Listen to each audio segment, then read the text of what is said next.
So the wavelength of emitted light varies with the medium that we use. So based on the wavelength, this is a classification, and they differ in power and depth of penetration. And most of them are maybe delivered using fiber optic cables, which help for endoscopic use. Carbon dioxide is not deliverable by fiber optic. Going to laser tissue interactions. The tissue response to application of laser energy is a dynamic process. Initially, there is desiccation followed by a photochemical thermal reaction, followed by photoablation and photodisruption. So these are the thermal changes shown here in this diagram based on the temperature achieved. So less than 40 degrees will be photoactivation, which will be in the low level laser therapy. And this just leads to cellular activation, which is athermal and atraumatic. And photodenaturation is the photothermal reaction, though this is a reversible change. And in the irreversible which occurs with high laser therapy, high intensity laser therapy, includes protein degradation, coagulation, vaporization, and carbonization. So there is variation of these changes, whether we achieve cutting or coagulation based on the wavelength of the laser used, power density of the laser, tissue characteristics, and the exposure time. So these factors influence the ability of the laser to incise, vaporize, or coagulate the tissue. There usually is a zone of volume of cut, followed by an area of coagulation, and followed by an area of edema. Some of the common lasers that we use in clinical application include carbon dioxide laser. This has a wavelength of 10,500 nanometer, not visible to naked eye. This was first developed by C.K. and Patil in 1964. The medium here used includes nitrogen, carbon dioxide, and helium. The helium neon is used as an aiming beam, as this is not visible to make this laser beam visible, and it is highly efficient and has high cooling requirement, as it produces a lot of thermal power, and it has minimal scattering, which leads to excellent cutting capability. The disadvantage is that a delivery system is required, which is as shown in the picture. It requires a big delivery system, and power of CO2 lasers utilized for surgery usually ranges from 100 milliwatts to 100 watts. Uh, Usually at the end of this articulated arm will be a handheld probe with multiple reflective mirrors or coupled to an operating microscope to use the carbon dioxide laser. Next is argon laser. This was described first began use in 1962. The medium is argon gas, which is an inert gas, and this laser beam delivery is possible through fiber optics, hence useful in endoscopic procedure. There is near maximal absorption for hemoglobin, myoglobin, and melanin, and this is popular in using for skin level use or in vascular malformations. There is higher tissue penetration and hence has good cutting value. The wavelength is within the visible blue-green spectrum from 458 to 515 nanometer, and the power used is usually less than 15 watts. The neodymium YAG laser in this wavelength is about 1060.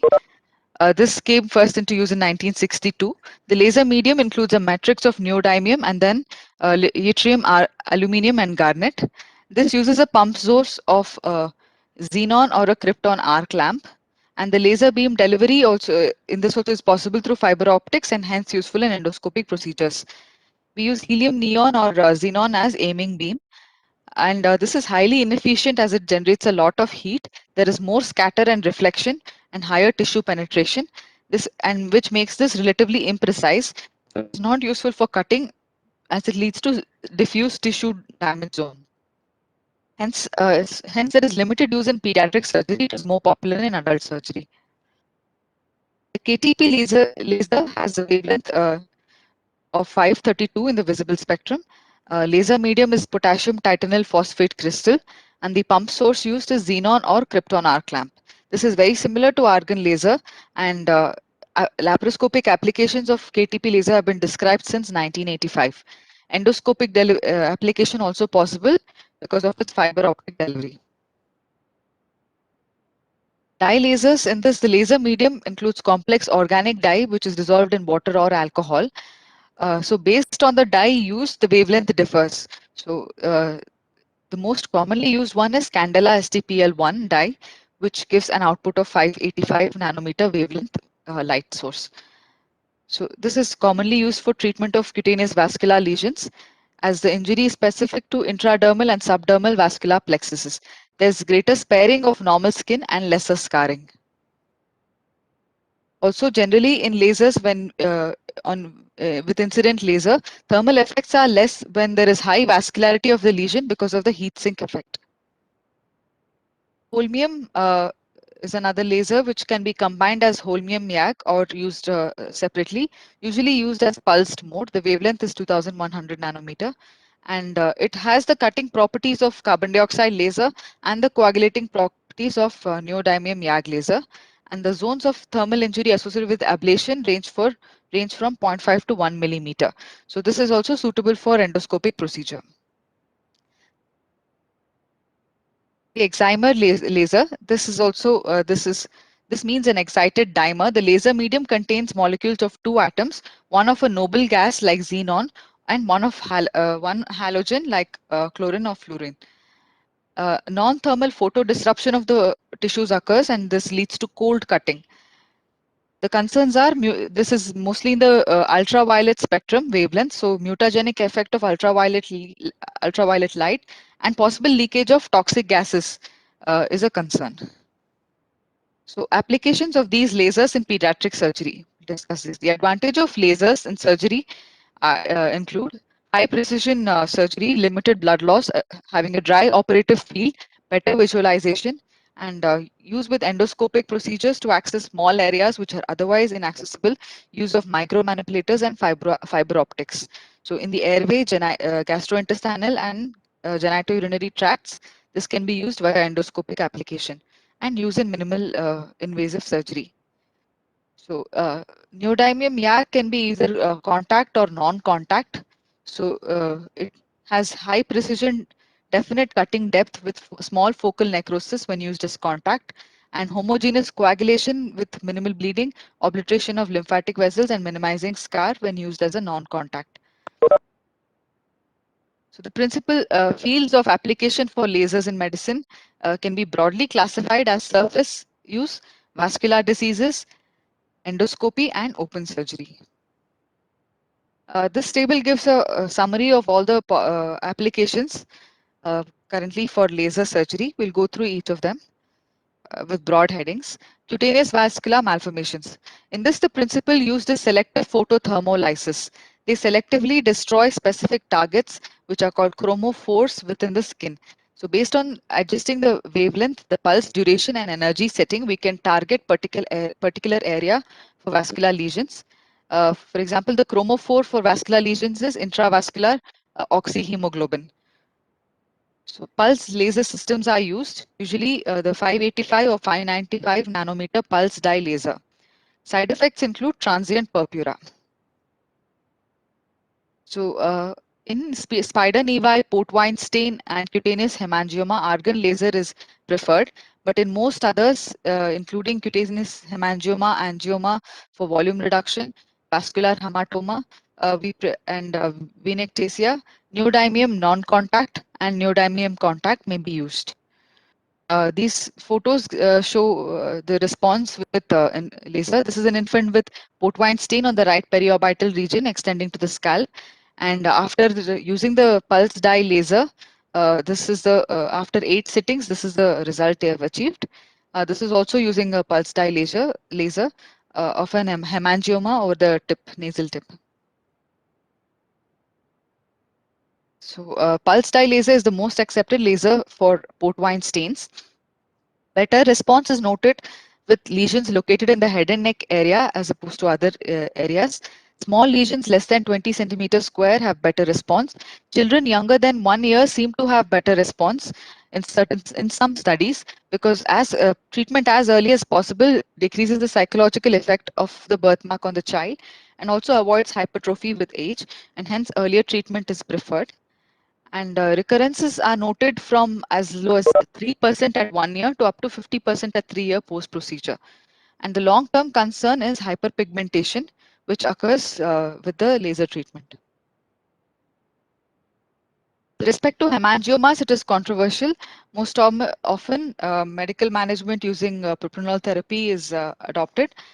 With poor response, if still persisting, it can be used. Pulse dye laser again is the best documented safety record for hemangiomas. And the main limitation is the depth of the vascular lesion. Lesions thicker than 3 mm have poor response.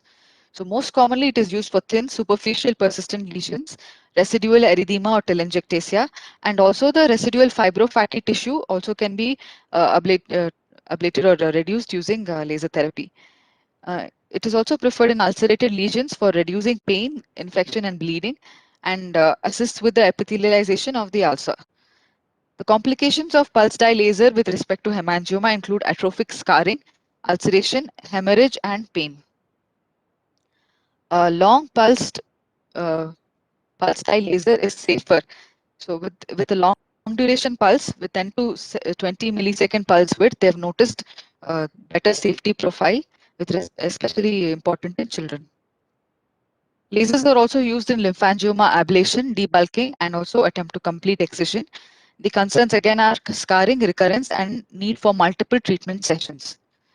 Neodymium YAG laser are used for have been described in oral cavity lesions, usually performed by ENT surgeons. And carbon dioxide lasers for vaporizing tissues non-selectively and sealing lymphatic channels have been used. This requires local or general anesthesia, and there is high incidence of subsequent scarring. Some of the other cutaneous lesions which are treated with laser treatment include pyogenic granuloma, especially small flat lesions, angiofibroma, which include facial angiofibroma, where cosmesis is important, and early small lesions, and pigmented lesions, including lentigines, nevus of Ota, congenital monocytic nevus, cafe au lait macules, and nevus pilus. They have noted variable response to treatment with these, mostly dealt with dermatologists. On to endoscopic airway procedures, carbon dioxide laser is most commonly used within the trachea and larynx. The advantages being precision use using a microlaryngoscope, lesser postoperative pain and edema, improved hemostasis, and there is better visibility.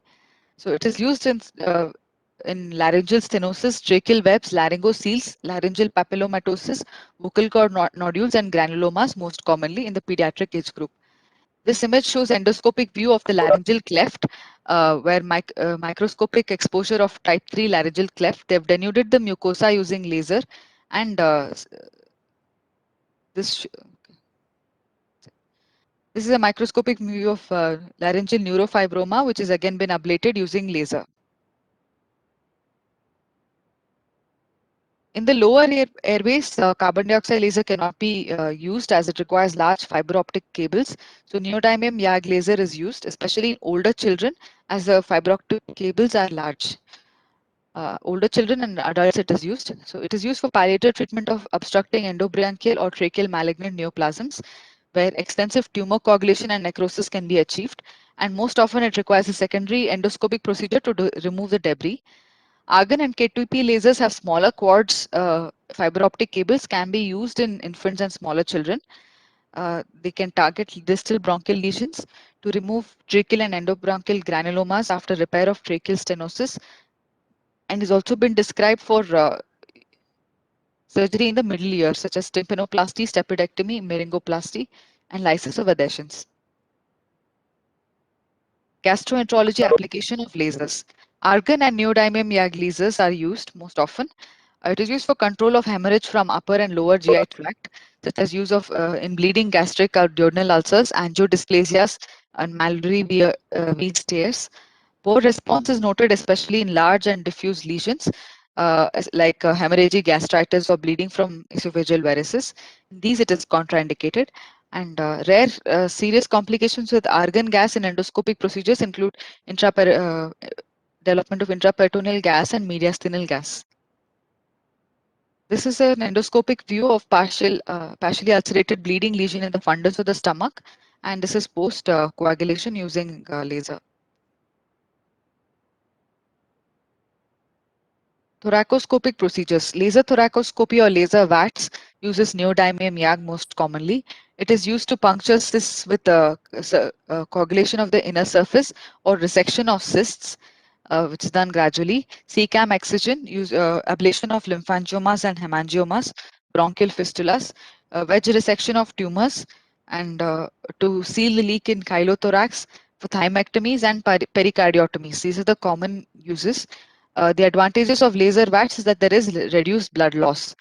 This shows a picture of a hemangioma in the mediastinum before and after the end of laser application in a 6-year-old boy. So these are the indications for thoracoscopic laser surgery in children, uh, including cyst, fistulas, tracheomalacia, thymectomy, as already described. Multiple parenchymal procedures for resection and cyst resection, and in pleura, adhesiolysis, pleurodesis, used in loculated empyema and metastasis is known. Sympathectomy, vagotomy, and in case of tumors, it can be done. In mediastinal lesions, can be approached. And there are description of use in chylothorax with variable results, and fenestration of pericardium, and marsupialization of rupture of pericardial cysts. Laparoscopic procedures are limited. Early described was laser-assisted laparoscopic cholecystectomy, which is not popular as it is much more expensive than conventional electrocautery or energy devices. And laparoscopic unrofix of splenic cysts are also noted. So in most of the procedures, it is used as an alternative to the available energy devices, which is it becomes an expensive alternative and hence is not very popular. Even in parenchymal surgery and tumor resections, applications are known. CO2 and neodymium YAG lasers as a handpiece or operating microscope can be used. It may be used in liver, pancreas, and kidney resections to debulk large tumors. And contact neodymium laser surgery using sapphire tip or quartz fiber optic cables has been known. This is one such example. Here, there is a tumor excision is done. This is a renal mass. Excision is done using thulium laser, as shown here. So this is done as a nephron sparing surgery, and there is rhinorrhaphy done with Vicryl here, as shown. Applications in neurology. Neodymium YAG, argon, and KTP lasers, along with cystoscopy, are used, and holmium YAG is the other one commonly used in lithotripsy. So the applications include resection of urethral strictures and posterior urethral valves. The cystoscope is placed over a metal guide wire, and the metal guide wire serves as an indicator for retrograde incision. A 200 LM laser fiber is used, usually pulsed energy at a preset frequency and power are used based on the extent of the lesion, usually zero 0.5 to 1.5 joules at frequency of 5 to 20 hertz. So the scar tissue is excised under guidance of the guide wire, and cystoscope is then moved forward into the bladder as this cutting process goes on, and the stricture is dilated over the guide wire. After thorough excision of the scar tissue, a Foley's catheter is placed, usually for 1 to 6 weeks, based on the extent of stricture. So, laser resection of urethral stricture is known to be less traumatic and less morbid with high success rate. They have described success rate equivalent to conventional methods. Ablation of superficial bladder neoplasms can be done using laser. Laser lithotripsy for urethral calculi is described. Transurethral laser uretrocele incision has been described, with where decompression rates have been described to be 76 to 100% with lower infection rate. Laparoscopic laser assisted auto-augmentation of pediatric neurogenic bladder. This is also described in one paper where detrusorotomy is done using the KTP laser. So intracorporeal lithotripsy is the other main usage after urethral stricture. So European Association of Urology recommends holmium YAG laser as the gold standard procedure for intracorporeal lithotripsy. It breaks all types of stones irrespective of their composition, which is a clear advantage. And there is known to be higher stone clearance with no migration, proximal migration of the fragments. So it is as efficacious as pneumatic lithotripter in most comparative studies. but it requires more expertise and it is a costly alternative to pneumatic lithotripta. Applications in neurosurgery, the CO2 lasers linked to an operative microscope with micromanipulators is the most common one used. It is used to remove tumors and lesions precisely from neurologically sensitive areas. It's better suited for fibrous and partially calcified tumors. Large amount of total energy is required to vaporize these lesions. It is not effective in removing vascular tumors as it cannot limit the diameter. Argon or neodymium YAG lasers are superior for resection of vascular lesions or tumors. Multiloculated hydrocephalus, in this also they have used argon laser assisted endoscopic fenestration of the ventricular septae has been described. Some of the miscellaneous uses include photodynamic therapy, in which locally invasive malignant tumors are selectively annihilated using PDS.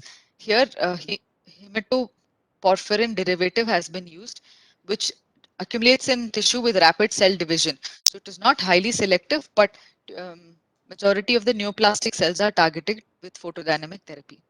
It has been described even in fetal surgery, especially in twin-twin transfusion syndrome. Vascular endovascular surgery where microvascular anastomosis has been described, which is called as laser welding. Laser interstitial thermotherapy, it's a novel stereotactic approach for focal epilepsies, where hypothalamic hematomas are the most frequent indication, where laser ablation is used. There's also one paper which describes use of laser for congenital tracheoesophageal fistula without atresia, only fistula, treated by laser endoscopic coagulation. So they coagulated the mucosal layer of the fistula, which helped close the fistula, as shown in the dye study here. Even in pediatric endoscopic piloneedle sinus, laser epilation is used post-procedure as an adjunct to the procedure. Laser safety to be kept in mind during these procedures include appropriate eye protection. In endoscopic laser procedures, the patient's face, eye, and has to be protected with moist towel as well as operator's eye with wraparound spectacles. To avoid laser fires, anesthesia has to be done without endotracheal tube or laser protected tube has to be used, or a small diameter jet tube. A safety method called partial pulse technique has been introduced for pulse dye laser, which I told earlier, to reduce the dose used, and a warning on the dose during laser procedure has to be put up. Thank you.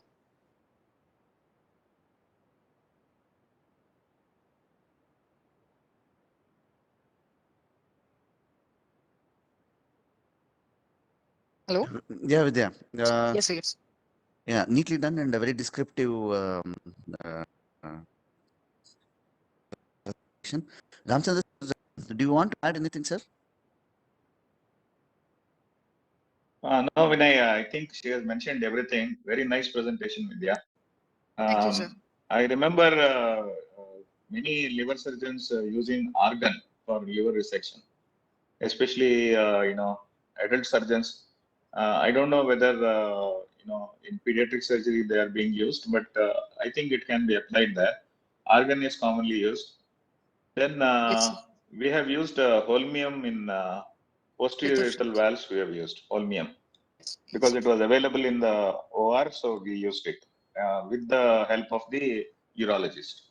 So it is a very neat procedure. Comes out very nicely because of the precise nature of the this thing.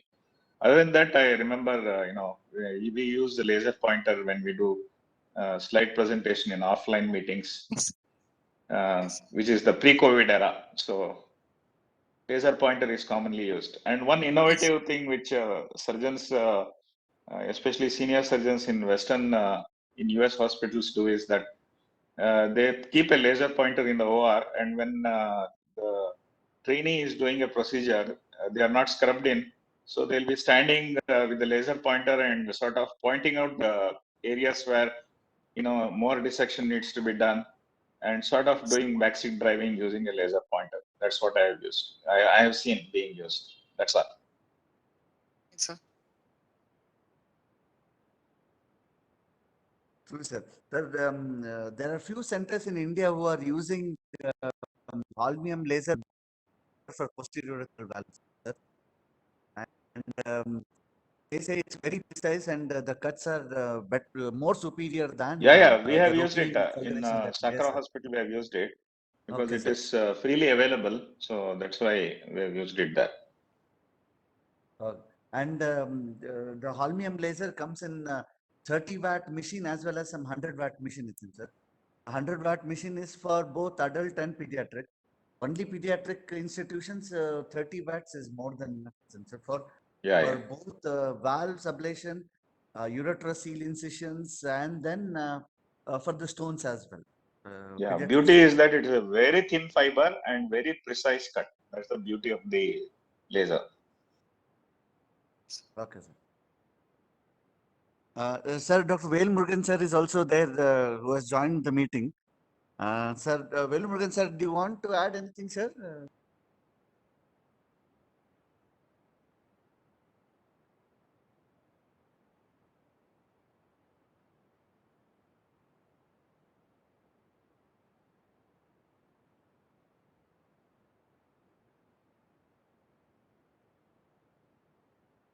He's not responding, sir.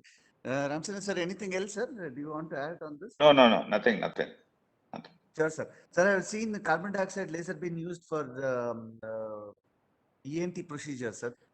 And then they vouch for it. Without carbon dioxide laser, they don't do any of those upper airway procedures or inlet procedures, sir. Most for the vocal cords, epiglottis, and glottic procedures. And I've Yeah. seen laser being used in urology quite often. So I think it is one instrument have to be procured to Indira Gandhi. Correct. True, sir. So shall we end the meeting, sir? Then Yeah, sure. okay. Vidya, Thank nice you. presentation.